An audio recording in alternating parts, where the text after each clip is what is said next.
چې زه خو عاجزه هم یمه خو دلته تللی ومه د خپلوانو کره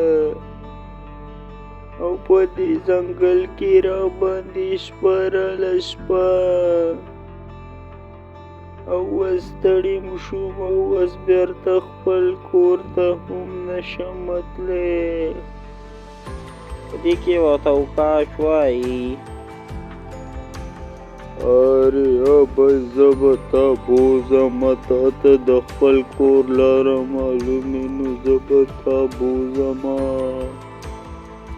او هېڅ ټینشن مه کوه صرف ماته دعا کوه. په اصل کې دا بوډۍ جوړیلې او دې انسان سره څه وکېږه په سټوري ځان پوه کول غواړئ نو په دې چینل موږ لانګ ویډیو اپلوډ کړل هغه ورسره خامخا وګورئ